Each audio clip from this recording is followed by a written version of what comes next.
floor to open up and swung me up. And this guy actually thought at one point he was going to have to take over. That was 11 years ago, and my life's very different now. So how I got to where I am now, so my journey is a journey of self-discovery. I'm a recovered alcoholic and drug addict of 11 years. That was my journey. Thank you. And you said about the journey along the beach. It happened a lot before that, but that is a big part of my journey. Now, we all in life pick up habits and addictions in certain things in our life, right? Mine become drink and drugs. And it took me down a path that I never really ever intended it to. You know, I didn't wake up one day and think this is going to be a really good idea, this will be a fun part of my life, become a habit, to have habits and addictions to alcohol and drugs, to go bankrupt at the age of 19, to just be a tearaway. The only thing I used to go to my nan and granddad's for really was to steal money from them to go and get drink and drugs. So it started off as fun, right? How ironic is this? I'm sharing my journey in a pub, right? Most days now, all my stories what I share are in pubs and bars. But as this process went on, because it was fun, right? My journey was fun. I'm not saying that drink was bad, and I don't regret anything that I've done because it got me to where I am now. And on this journey, it progressively got worse and worse. And it got to a point where, when it comes to trying to stop, it became very difficult. It became very, very difficult. And I thought there was something fundamentally wrong with me, right? And I used to say to people, I used to say one thing to people, and this became a real belief system for me. I was put on this planet for one thing and one thing only, and that's to drink, right? And I truly believed that. I thought that was my destiny in life. And by the age of 35, that's me done, I'm out of it, right?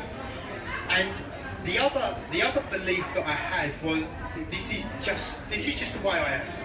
So this journey went on, and as it went on, it got progressively worse and worse and worse until I got to a point when I no longer wanted my life to be like that, because there was a lot of consequences, a hell of a lot of consequences that went along with that kind of lifestyle. And I come to a point where I found that I couldn't stop. I really struggled to stop. So I went to get help. For this, on this journey, because it all starts off with a bit of weed, right? It started off a bit of drinking and a bit of weed, and it was fun. Then it went on to drinking and a bit of weed, then it went on to harder drugs, cocaine, and then towards the end of my drinking, big crack came into my life, right? And what started happening on this journey is suicide wasn't something that I thought about here and there. It was a thing when I was on my own I used to fantasize about doing quite a lot. It's about how I'm going to end my life, how amazing is it going to look. And this story isn't just about a journey of drink and drugs. Like, think back in your lives when you've gone through difficult times. Really, this is what I want my message to be about, is it doesn't matter where you are in your life, you can transform your life. And I truly, truly believe that for everyone, right? I truly believe that for everyone. And it comes to a point where I was just sick and tired of that. I was sick and tired of this life. I didn't want it, but I believed that I was stuck in this way. This was it. And I believe I was that way.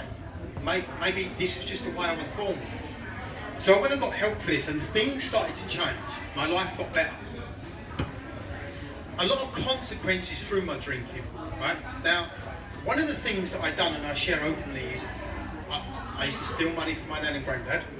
I used to be very abusive to my brother.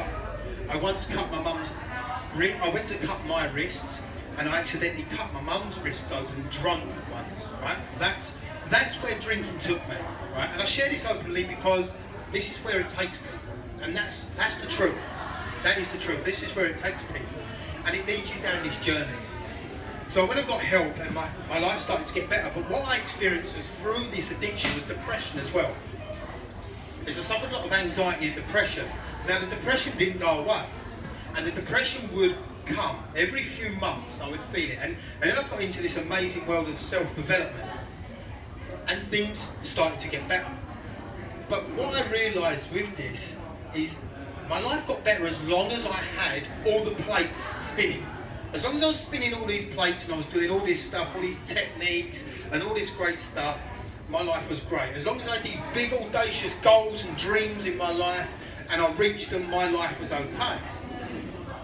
But every time I reached these goals, I wanted to reach the next goal, right? And I was never satisfied with who I was and where I was in my life. And then the self-development became another addiction. Right? It became another addiction. Like, I'd be going to seminars all the time. It just became another habit and addiction in my life. Not a terrible thing, but I was only satisfied with my life when I reached this point, So I built a business up. And then basically I pulled it to the ground. And I started experiencing depression again and suicidal thoughts. Now I wasn't drinking, I'd been sober a few years. And I kind of say that drink isn't the problem. Drink and drugs ain't the problem. Drink and drugs ain't addictive, right? And people say to me, well, that's a bit crazy. I say, well, if they were addictive, the same as food, if they were addictive, everyone that done it on the planet would be addicted to it. It's more about what's going on for the person. And I got to this point where I was a few years sober, I built a business up, and then I pulled it all to the ground. And I slipped back into quote-unquote depression. And we went, this is the funny part. Well, you can see it as a funny part. So I was feeling suicidal, depressed, and I said to my wife, we need a break. So we booked up a holiday to Devon Cliffs. Probably not the best place to go when you're feeling suicidal, right? Devon Cliffs. So I was spending a lot of time just, as you do, like people tell you, like self-discovery, finding yourself, who you are, and identity crisis, like you said. And I was experiencing that. And like I said, I was okay, but I was spinning all the plates. And I was asking myself this question: why me? Why me? Why? Is that the bell just gone? All right. Wow, that went quick. Why me? And I kept going out for walks. My wife was concerned, and she kept saying to me, like, "Are you going to be okay?" And I said, "Yeah, I'll be okay. I'll be okay." So I went out on a walk. I was walking along the beach, and I was asking myself why. And I had the most profound experience of my life. I call it an insight, wisdom, or you can call me crazy. But I was walking along and asking myself this question: why? Why am I feeling depressed? Why am I feeling this way after all these years of being sober? And I just had this massive insight, and it completely transformed my life. And it said to me this insight: the reason you're feeling the way you're feeling is because you have the inability to accept reality for what it is. And as I've only got a few seconds left, one of the things that I see when I'm coaching people and what they're struggling with is they give themselves a hard time. And one of the things that comes up is people struggle to accept reality for what it is and where they are in their life. I put a post up on Facebook today saying it's okay not to be okay, right? I'm not one of these self-development people that's going to tell you everything's going to be sunny and roses.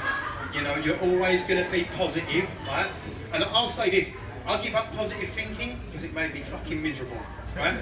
Because I was always striving for positive thinking, and the truth is, you're going to have positive thoughts, you're going to have negative thoughts, yeah? They're just thoughts. They're just thoughts. And it's on what you attach to them thoughts is what creates your reality and what creates your behaviour in your life. So I'm not one of these people who are going to say to you that just go and think positive, because in my experience that never works. The people that I speak to, it doesn't always work. And I put a post up saying it's okay not to be okay. Sometimes it's okay to feel lost. Sometimes it's okay to not feel great. But what we always try and do is escape from that feeling and try and replace it with drink, drugs, food, or anything else. And my message is it's okay to feel like that. There's nothing wrong with you. You're not broken. Just experience it. It's called being fucking human, and that's okay. And by the way, I swear. So I'm going to leave it there. Thank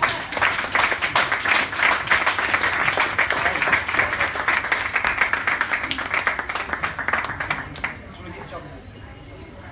Thank you. Does anyone have anything to ask Michael about his story this evening?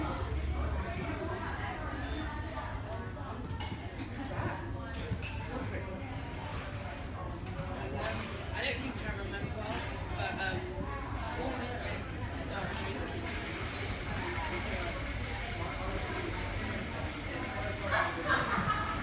question that was asked is, what made you actually start drinking and taking drugs?